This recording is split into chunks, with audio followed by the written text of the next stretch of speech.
저희가 돈이 굴리는 세상 이론편의 입문 단계에서는 이 경제에는 다양한 키워드들이 존재한다라고 설명을 했었습니다. 이제 첫 번째로 1교시 때 금융경제를 살펴보면서 금리라는 키워드가 있다라고 알아냈었고요. 2교시 때 실물경제를 살피면서 GDP라는 키워드, 그다음에 3교시 때 금융경제랑 실물경제를 동시에 고려한 종합경제에서 물가라는 키워드를 뽑아냈었습니다. 그 다음에 요게 한 국가 안에서 뽑아낼 수 있는 중요한 키워드들이었는데, 요 한 국가의 경제 구조가 여러 개가 있으면 국제 관계를 형성하고 그 속에서 환율이라는 키워드까지 설명을 했었죠. 그리고 5교시 때 이 개인과 관련된 행동을 설명하면서 실물 경제에는 GDP뿐만이 아니라 실업률이라는 빼놓을 수 없는 키워드도 존재하고 있었다 라고 하면서 요 경제 키워드들이 한 국가의 경제 분위기를 형성한다라고 설명을 했었습니다. 그런데 이거는 이론편에서 설명을 한 것이고요. 실제로는 이 경제 키워드들이 다양한 관계를 맺으면서 살아가고 있습니다. 예를 들어 금리가 오르면 GDP가 떨어질 확률이 높고요. 그 다음에 GDP가 내리면 실업률은 오를 확률이 높은 이런 다양한 관계들이 존재하는데, 이런 관계들을 다루는 이야기를 어디서 가장 많이 다루냐면 이게 거시경제학에서 다루는 이야기들입니다. 근데 저희는 이런 학문적인 딱딱함을 좀 제외를 하고 요 경제 키워드들 간의 관계를 살펴보면서 중급편을 진행해 나가겠다라고 생각을 하시면 될 것 같습니다. 그러면은 자 여기서 질문을 한번 던져보는 겁니다. 요 5개의 키워드 중에 가장 중요한 키워드가 뭘까요? 라는 질문에는 저는 이 GDP라고 아마 대답을 할 것 같습니다. 왜냐하면 이 GDP가 가지고 있는 함의 자체가 굉장히 중요하기 때문인데요. 이거는 좀 다시 지우고 왼쪽에서 설명을 해보도록 하겠습니다.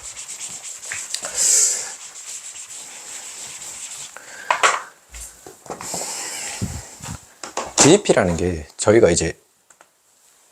2교시의 실물경제를 보면서 GDP라는 거는 국내 총생산인데, 이것의 직관적인 의미는 GDP는 한국가의 경제 파이의 크기를 나타낸다라고 설명을 했습니다. 그러니까 한국가 경제 파이의 크기가 GDP로 측정이 된다라고 얘기를 할 수 있는 거죠. 그리고 저희가 5교시 때 그 3면 등가의 법칙을 얘기하면서 얘가 GDP가 얘가 총생산인데, 국내 총생산은 총소비와도 같고 총소득하고도 같다라고 얘기를 했었습니다. 그러면은 이 총소득이라는 것도 사실 의미로 따지면은 이게 우리나라 모든 국민들의 지갑의 두께라고 표현할 수 있을 겁니다. 그러니까 우리나라의 사람들의 호주머니에 돈이 얼마나 많은지 줄어들었는지를 GDP라는 걸로 측정을 해낼 수 있는 거죠. 그러니까 이게 어찌 보면은 우리가 잘 살고 있느냐의 가장 중요한 척도라고 볼 수 있는 건데, 그러면은 이 GDP에 대해서 제대로 살펴볼 필요가 있는 겁니다. 그러면은 우리나라뿐만이 아니라 대부분의 국가들의 GDP 경제 지표를 실제 데이터를 보면은 대부분 다 이렇게 생겼습니다. 그래서 이게 약간 올라가는 추세는 있는데 뭔가 봄, 여름, 가을, 겨울을 거치면서 변동이 있죠. 그냥 쭉 올라가는, 편안하게 올라가는 그런 모습은 아니라는 거죠. 그러면은 저희가 초점을 맞춰야 될 건, 지금 저희가 해야 할 건 한국가의 경제 상태를 가장 잘 대표하는 요 GDP라는 놈을 좀 자세히 살펴볼 필요가 있는 거죠. 얘를 이렇게 돋보기를 가져다 대고 여기에다가 이렇게 손잡이를 잡고 이렇게 요 돋보기로 요 경제 GDP의 변동 모습을 좀 제대로 살펴봐야 할 필요가 있는 거죠. 그러면은 근데 이 모양이 너무 복잡하기 때문에 얘를 좀 쪼개서 생각해 보면 훨씬 더 좋을 것 같아요.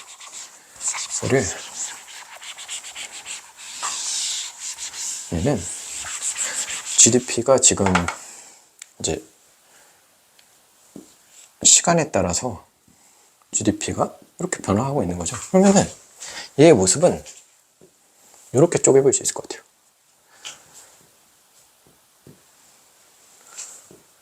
무언가 올라가긴 합니다. 오르는 추세는 있죠. 오르는 추세는 있는데 이게 그냥 올라가는 건 아니고 뭔가 출렁출렁거리면서 오르내림을 봄, 여름, 가을, 겨울을 겪으면서 진행이 된다는 거죠. 그러니까 요 두 개의 이거의 두 개를 합치면 요 모습이 나타난다는 거죠. 그러니까 얘를 분해하면 추세선과 요 변동으로 나눠 구분해서 볼 수 있다라는 그런 아이디어입니다. 얘가 경제성장이라고 불립니다. 얘가 경제성장이고, 그 다음에 얘는 경제 변동이겠죠. 경제 변동이라고 불립니다. 근데 실제로 사람들이 어떤 용어를 더 많이 쓰냐면 이게 무슨 봄, 여름, 가을, 겨울, 그 다음에 뭔가 순환하는 느낌이잖아요. 그래서 뭔가 기운이, 날씨가 변하는 느낌이기도 하고, 그래서 얘가 기우기자, 또 뭔가 경제의 기운이 오르락내리락 출렁거린다 해서 기운기자를 써가지고 얘를 경제 변동보다는 경기 변동이라고 더 많이 표현을 합니다. 그래서 아무튼 우리 지금 이 실질적으로 요 GDP의 모습을 경제성장과 경기 변동을 나눠서 살펴볼 수 있구나. 그래서 저희는 경제성장에서는 두 가지 모형에 대해서 살펴볼 텐데, 첫 번째가 이제 솔로우 모형이라고 불리는 모형이고요. 그 다음에 여기에서 얘가 조금 더 예전에 나왔던 거고, 이제 여기서는 좀 더 최신에 나온 내생적 성장 이론이라는 성장 모형이라는 형태로 경제성장에 대해서 어떻게 이루어지는지 살펴볼 겁니다. 그러면 경기 변동은 어떻게 살펴볼 거냐? 얘는 이제 조금 더 내용이 복잡한데, 이렇게 한번 생각을 해보는 거죠. 얘를 이제 유심히 지켜보면, 얘도 뭔가 출렁거리긴 하는데, 뭔가 여기도 뭔가 추세선이 있긴 한 것 같아요. 그러니까 얘를 지금 시간축으로 놓고, 얘가 지금 GDP죠. 그러니까 시간을 짧게 보면은 요 찰나의 시간에서는 확 오르고, 요 찰나의 시간에서는 확 떨어지고, 뭔가 찰나의 시간, 단기적인 관점으로 볼 때는 오르락 내리락이 있습니다. 근데 이게 시계열을 길게 넓게 보고 멀리서 보면은 이거 뭐 그냥 이거 아닌가? 그냥 쭉 가는 거 아니야? 이게 장기적인 관점입니다. 장기적인 관점.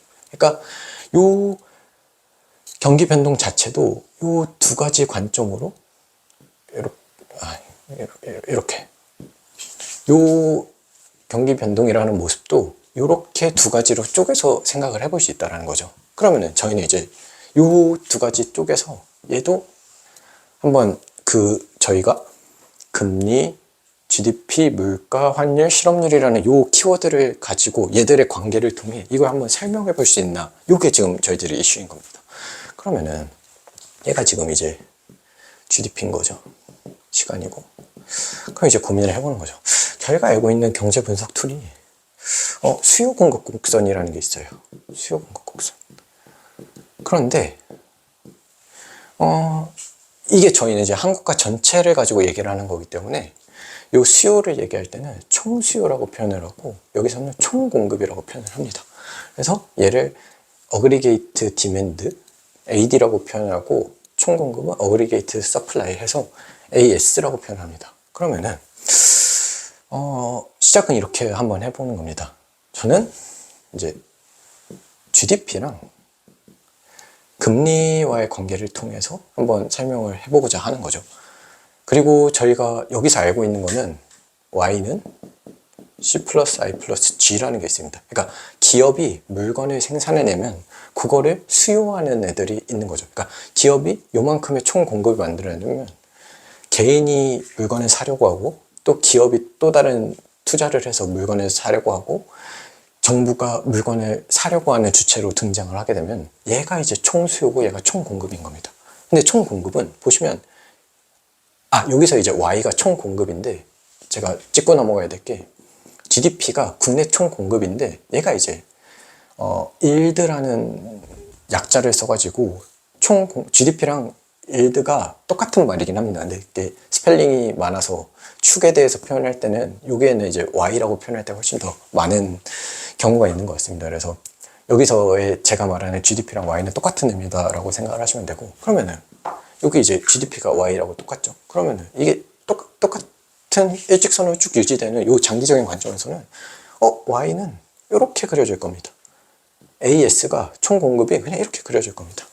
그리고 C 플러스 I 플러스 G라는 총 수요도 어떻게 그려질지 대충만 여기는 이제 소개하는 거시경제학이나 뭐 이런 그 경제 변수들의 관계를 설명하는 중급편에서의 큰 그림을 그리는 곳이기 때문에 아주 간단하게 직관적으로만 설명을 하면 개인의 소비, 기업의 소비는 이 금리가 높을수록 소비를 줄이게 될 겁니다. 돈을 덜 쓰게 될 겁니다. 왜냐하면 내야 할 이자가 많아지니까. 그러니까 금리가 높을 때는 수요가 적고 금리가 낮아지면 수요가 여기서 이만큼 쭉 늘어날 겁니다. 그래서 대충 직관적으로 그리면 총 공급은 이렇게 그려질 겁니다.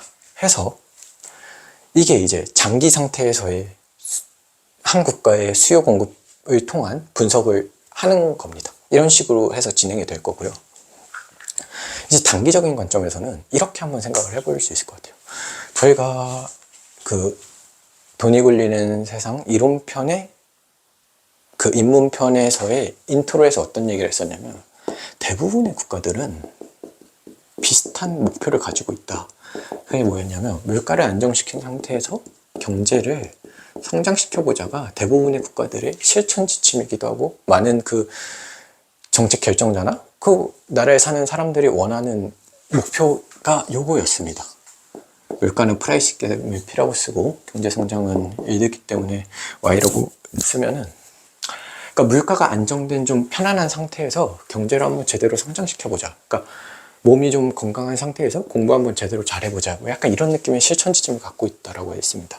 제가 이걸 왜 얘기했냐면, 그러니까 저희가 요 두 가지 물가랑 P랑 Y라는 게 굉장히 중요한 변수이기 때문에 요 P와 Y를 염두에 둔 상태의 그래프를 총수요 공급 분석을 해내면서 요 경기 변동을 한번 설명해 보자가 지금 저의 지금 스토리 라인입니다. 그러니까 얘기의 흐름 자체가 가장 중요한 물가와 경제 성장을 염두에 둔 상태의 분석을 통해서 경기 변동을 한번 설명해 보자라는 거죠.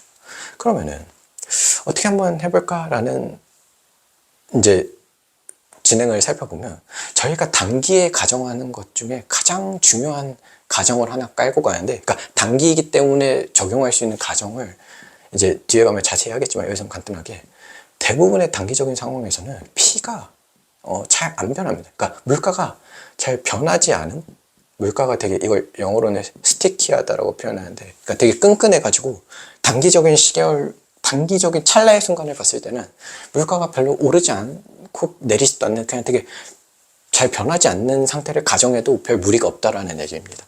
그래서 여기가 지금 Y축이 P죠. 그러니까 여기 축이 P면은 현재 경제가 A라는 상태에 있다라고 하면은 보통 예를 들어 어떤 충격이 왔다라고 해보죠. 신기술 개발로 총 공급이 늘어났어요. 기업이 그 생산성이 늘어나면서 공급이 쫙 늘어났습니다. 그러면은 물가가 잘 변하는 상황이라면, 물가가 이제 신축적으로 변하는 상황이라고 가정을 한다면 이 A가 C라는 지점으로 곧바로 이동할 겁니다. 그런데 물가가 잘 변하지 않기 때문에 물가가 이 상태에서 고정을 하는 겁니다. 고정이 되어 있는 상태죠. 그러면은 물가가 한 번에 일로 가는 게 아니라 충격이 왔을 때 처음에는 이쪽으로 B라는 지점으로 이동을 한 다음에 C라는 쪽으로 서서히 나중에, 그러니까 여기가 단기 균형점이고 여기가 새로운 장기 균형점인데 이 단기 균형을 설명하는 뭔가 이 중간 절차가 있다라는 겁니다. 이게 가장 적절한 비유가 저는 이렇게라고 생각을 하는데, 그러니까 여기 사람이 이렇게 한 명 서 있는데 얘가 그 주먹으로 배를 한 대 맞는 겁니다. 그러니까 이게 딱 한 대 맞으면 처음에는 반응이 뭐죠? 이죠. 그러니까 A에서 충격이 일어나면 B로 하고 넘어가는 겁니다. 그럼 얘가 이제 쓰러지겠죠. 사람이 넘어졌어요. 그러다가 이제 막 머리가 빙글빙글 돌고 뭐 이러고 있다가 이제 나중에 이제 시간이 지나면 다시 하면서 다시 일어나겠죠. 그러면은 요 두 번째 과정을 후라고 표현을 해보겠습니다. 그러니까 한 대 맞고 쓰러져서 이러고 있다가 다시 정신 차리면서 돌아오는 과정이 후 하는 그 과정입니다. 그러면은 얘는 이제 B에서 C로 오는 과정이겠죠. 그래서 하고 뭔가 충격이 발생하면 이 Y였던 지점이 시간이, 그러니까 여기에 시간축을 하나 더 그려보겠습니다. 그러면 시간이 0이었을 때는 딱 요 지점에 있었다가 A 지점입니다.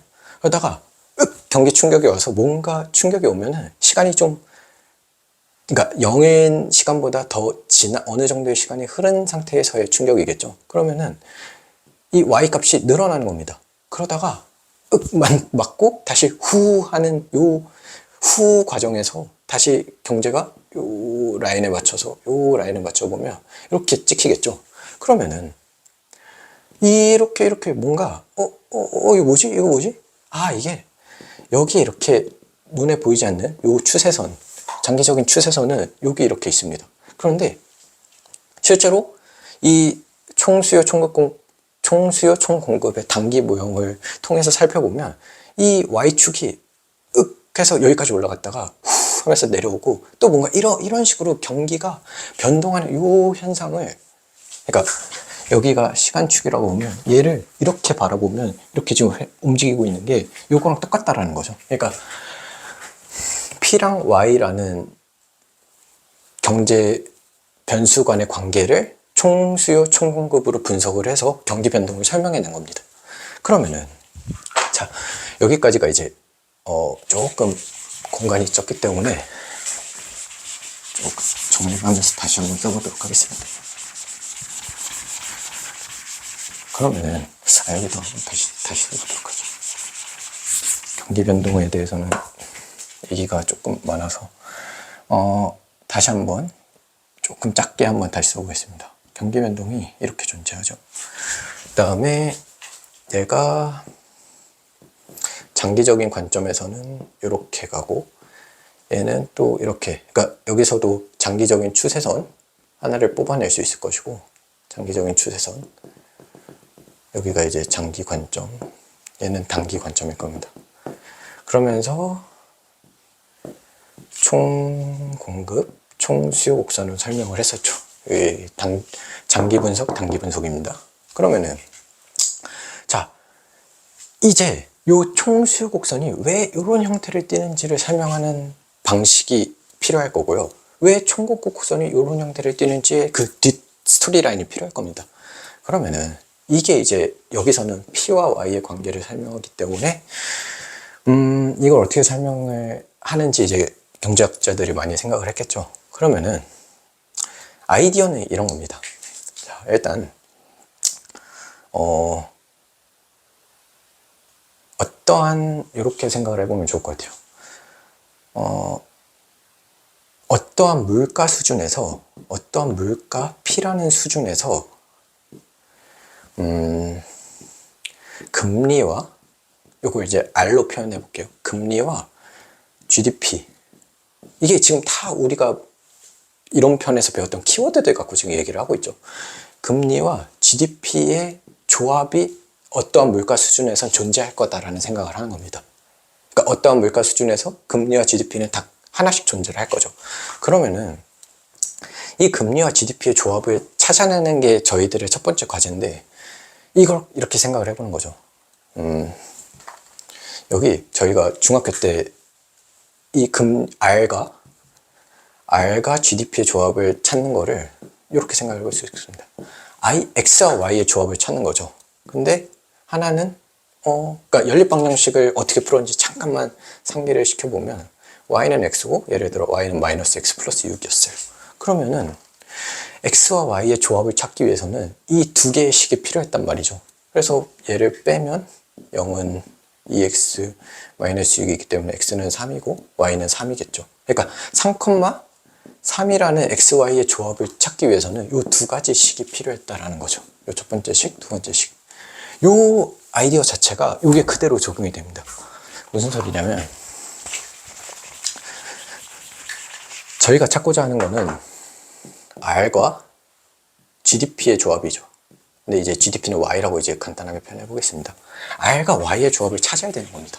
근데 이 R과 Y의 조합을 어디선가 첫 번째 식 하나로 찾고 두 번째 식 하나로 찾아야 되는데, 이거를 저희가 이론편에 입문편에서 배웠던 5, 6, 7, 8, 9교시에 배웠던 여기서 찾는 겁니다. 이 뭐냐면 얘가 금융경제가 이렇게 있고 실물경제가 있죠. 그러면 이 속에는 다양한 시장들이 있었습니다. 예를 들어 여기 개인이 여기 이렇게 있고 기업이 있으면 여기에는 상품시장도 있었고요, 노동시장도 있었고요, 여기는 국채시장도 있었고, 여기 예금시장도 있었고, 이제 여기에 그 상품시장 속에 부동산시장도 있었고, 여기는 심지어 금융 쪽에 콜시장이라는 것도 있었습니다. 정말 다양한 시장들이 있었는데, 이 시장 속에서의 이제 식을 하나씩 추출을 해보는 겁니다. 그러니까 시장이라는 곳에서 식 하나씩 뽑아내는 과정을 거치는 겁니다. 그러면은 첫 번째 식은 저희가 금융경제에서 식을 하나 뽑아볼 거고요. 그 다음에 여기서는 실물경제에서 식을 하나 뽑아볼 겁니다. 금융경제에서 뽑아낸 식을 저희는 LM 곡선이라고 표현을 합니다. 그 다음에 이건 이제 뒤에서 각각 자세히 설명을 할 텐데, 실물경제에서 뽑아낸 식을 IS 곡선이라고 표현을 합니다. 그래서 얘는 결론만 얘기를 드리면 금리와 GDP의 관계를 서술하는 설명하는 식인데, 얘는 LM 곡선은 이렇게 그려집니다. 그러고 IS 곡선은, 그러니까 요 실물경제에서 특히나 IS 곡선은 실물경제 속 상품시장, 생산물시장, 똑같은 말이죠. 생산물시장에서 식을 하나 뽑아내는 건데, 여기서는 금리와 GDP의 관계가 이렇게 그려집니다. 그 다음에 금융경제 속에서 얘는 화폐시장이라고도 좀 더 정확하게 표현하면 금융경제 속에 있는, 이렇게 표현하죠. 포함관계가 이렇게 되는 거죠. 화폐시장 속에 LM 곡선이 이렇게 그려집니다. 그러면은 얘네 두 개가 만나서 이 두 개의 연립방정식, 지금 LM 곡선이라는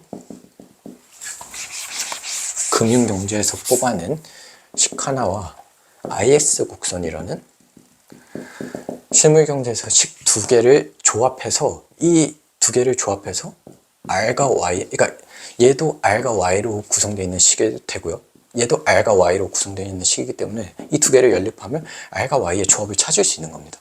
그러면 어떤 물가 하에서 R과 Y의 조합을 찾을 수 있으면 이 물가 P1이라고 하죠. 그럼 또 다른 물가 수준이 있을 겁니다. P2, P3, 뭔가 물가 수준이 엄청나게 많겠죠. 이 많은 수준의 R, Y 조합이 전부 다 존재할 겁니다. 그러면은 요 물가 수준과 요 Y의 조합을 1대1로 대응이 될 테니까 얘를 포함해서 총수요 곡선을 그려냅니다. 요게 이제 전반적인 도출 과정이에요. 결국 IS 곡선과 LM 곡선이라는 식을 합쳐가지고 총수요 AD 곡선을 도출해내는 과정이 있고요. 그러면은 얘는 이제 실물경제 속의 상품시장에 관련된 내용인 거고, 얘는 금융경제에서의 화폐시장과 관련된 내용이기 때문에 AD는 금리와 GDP의 관계 속에서 나타난 LM 곡선과 금리와 GDP의 관계에서 나타난 IS 곡선, 요 두 개의 합으로, 요 두 개의 조합으로 AD 총수요 곡선을 그릴 수 있는 겁니다. 얘가 지금 어떤 스토리라인을 갖고 있었죠? 얘가 상품시장에서 식 하나 뽑아낸 거고, 얘는 화폐시장, 금융경제에서 식 하나 뽑아낸 거죠. 그러면 저희 아이디어는 또 여기서는, 여기에 노동시장도 하나 있었잖아요. 노동시장에서도 식을 하나 뽑아냅니다. 여기는 이제 필립스 곡선으로 대표가 될 텐데, 여기서 AS 곡선을 뽑아내면서 결국에 각 시장들이 가지고 있는 특성들을 반영해서 총수요 총공급을 분석해내는 게 이 결국 시간축에서의 해서 요 경기 변동을 설명해내는 겁니다. 이 과정 자체가. 그러면 자, 여기까지가 색깔을 달리 해볼까요? 여기서 아까 장기적인 관점에서 저희가 이런 식으로 표현을 했을 때 y는 c 플러스 i 플러스 g라고 표현을 했었죠. 그 다음에 여기서도 이제 LM 곡선하고 IS 곡선을 포함할 때까지 여기까지가 한 국가 안에서의 경제 분석입니다. 사실 저희가 알고 있는 식은 이게 아니죠. y는 파란색으로 써볼까요? y는 c 플러스 i 플러스 g 플러스 뭐죠? n c 플러스 i 플러스 g 플러스 nx죠. 요거 외국인이 그러니까 순수출 관련한 이 항이 여기에는 지금 고려하지 않았는데, 얘가 이제 한 국가 안에서의 경제를 파악했기 때문에 그런 거고, nx까지 고려하면 좀 더 복잡해지긴 하겠죠. 그러면은 어쨌든 저희는 특히나 한국 같은 경우는 이 수출 같은 거를 고려하지 않는다라는 분석은 뭐 말이 안 될 정도로 그 외국과의 거래 비중이 크기 때문에 여기까지 가야겠죠. 그러니까 장기적인 관점에서 분석을 할 때 한 국가 안에서는 여기까지만 결정을 해주면 되는데, 실제로 요거를 이제 한 국가 안에서의 얘를 폐쇄 경제라고 표현합니다. 폐쇄 국가, 폐쇄 경제 분석이라고 표현하고, 여기까지 파란색으로 해서 여기까지 다 포괄하면은 여기가 이제 개방 국가, 개방 경제 분석이라고까지, 여기까지 여기 해외 부분까지 플러스 알파를 시키면은 개방 경제 분석이 되는 거죠. 그러면 여기도 개방경 너무 흥분해. 잠시만요. 해서 네. 그러면은 여기서도 장기 분석할 때는 NX가 추가시켜서 분석을 하면 되고, 단기 분석을 할 때는 여기는 이제 여기도 돌아온 뭔가 새로운 금리와 GDP와의 관계식이 하나 더 필요합니다. 이거는 노동시장, 화폐시장, 상품시장에서 했듯이 여기서는 외환시장을 추가시킵니다. 외환시장. 그래서 얘는 대충 이런 형태를 띄는데, 얘는 BP 곡선이라고 표현합니다. 그래서 약자만 살짝 살펴보면 여기 LM 곡선은 리퀴디티 모네터리 서플리라 해서 화폐랑 관련된 설명이고요. IS는 인베스트먼트랑 세이빙에서 결국에 투자와 저축의 관계를 실물 상품 시장에서 설명하는 거고, BP는 밸런스 페이먼트, 그러니까 국제 수지 관련된 내용을 추가해서 식을 하나 더 뽑아내는 겁니다. 그래서 요 BP 곡선까지 포함해서 단기 분석을 해내는 게 이제 개방 경제에서의 단기 분석인 거고요. 그래서 실질적으로 이제 정리를 해서 표현을 하면 LM 곡선으로 이제 한국가 내 경제 분석을 하는 거고, 그러니까 IS LM 분석을 통해서 한국가 내 경제 분석을 끝내는 거고, IS LM BP 곡선까지 포함한 IS LM BP 모형이라고 표현하는, 이게 이제 IS LM BP라는 모형을 이제 플레밍이라는 사람이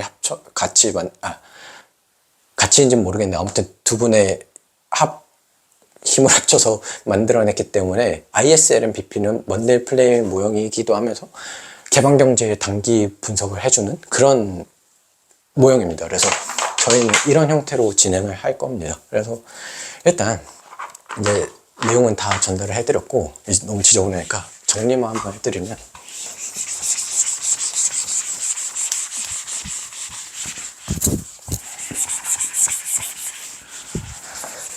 깔끔하게 한 번만 정리하고 끝내도록 하겠습니다.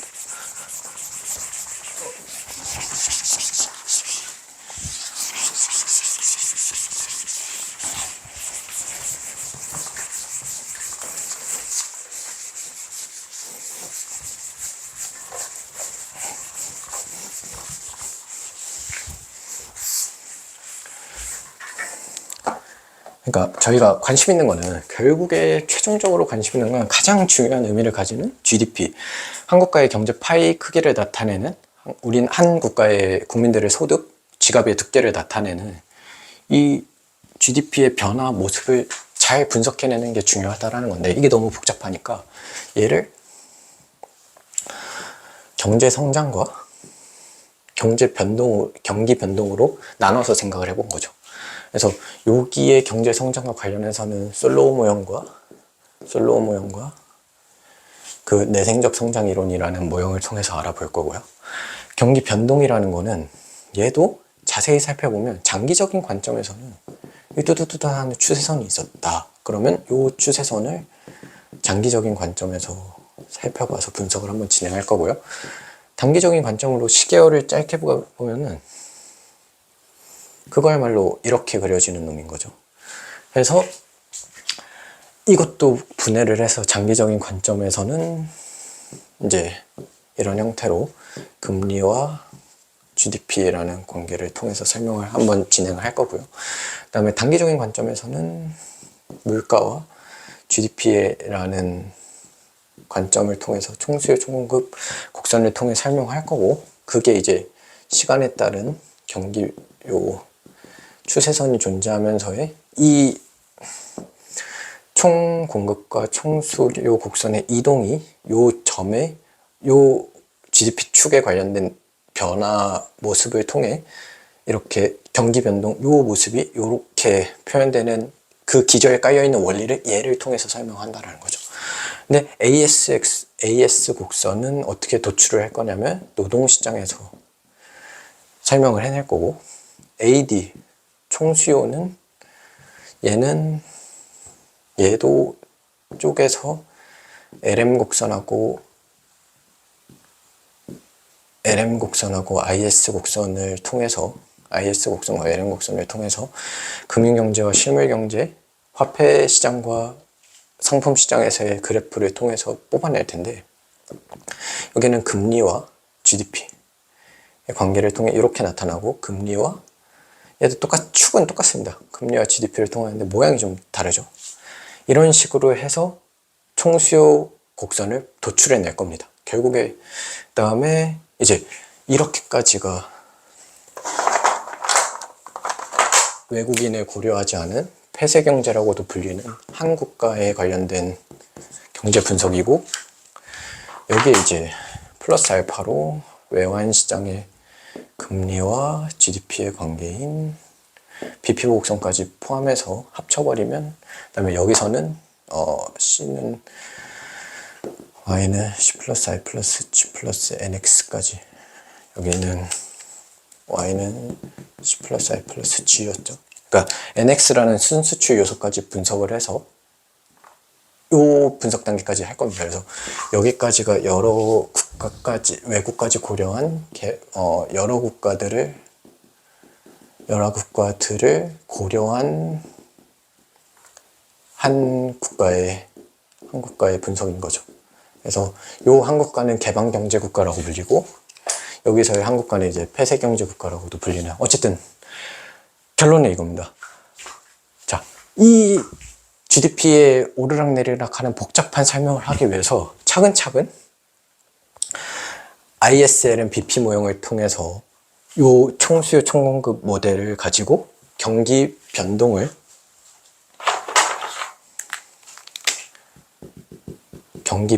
설명해내고요. 그 다음에 솔로우 모형과 내생적 성장 이론이라는 내용을 통해서 경제 성장을 설명해냅니다.